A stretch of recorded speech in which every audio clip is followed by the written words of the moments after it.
আসসালামু আলাইকুম প্রিয় বন্ধু। আমি যখন গুগলে ভয়েস সার্চ দিয়েছিলাম, ওখানে বলেছিলাম যে what is nutrition for brain of human. তো ওখানে আমাকে বেশ কিছু উপাদান দেখিয়েছিল। তার মধ্যে ছিল আপনার বাদাম, ছিল আপনার মিষ্টি কুমড়ার বীজ, ছিল কফি, দুধ, ডিম, আরও ইত্যাদি ইত্যাদি আর কি।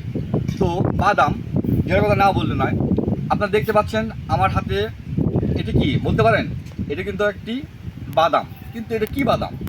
এটা মূলত একটি কাঠবাদাম। আমরা কিন্তু বাজারে কাঠবাদামটা দেখি, এটা এক প্রকার খোসা ছাড়ানো সাদা লম্বা।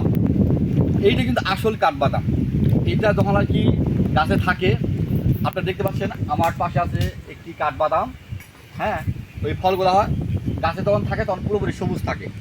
আর এই উপরে যখন একটু খাওয়ার ভাব লালচে লালচে হয়, তখন পাখি এসে এই উপরের অংশটা খেয়ে ফেলার পরে তখন আবার কি ওই গাছ থেকে পড়ে যায়, পড়ে অবস্থায় পাখি, মানে এটা হচ্ছে আপনার পাখি খাওয়ার পরে। দেখেন, আমি দেখাচ্ছি যে কাঠবাদামগুলা পাখি খাওয়ার পরে এরকম দৃশ্য হয়। পাখি খাওয়ার পরে যখন পড়ে যায় তখন এরকম দৃশ্য হয়। এবং এখানকার লোকাল ছেলেমেয়ে যারা, ওরা আবার কি এটাকে টুকিয়ে নিয়ে এটাকে ফাটালে কিন্তু ভেতরে এই সেই কাঠবাদাম, আসল কাঠবাদাম। দেখেন, আপনারা দেখেন, দেখেন আসল কাঠবাদাম এভাবে ভিতরে ফাটালে কিন্তু এরকম। তো আমি কিন্তু এর আগে কাঠবাদাম আমি নিজের চোখে দেখিনি। আমি কি বাজার থেকে কাঠবাদাম কিনে নিয়ে খেয়েছি।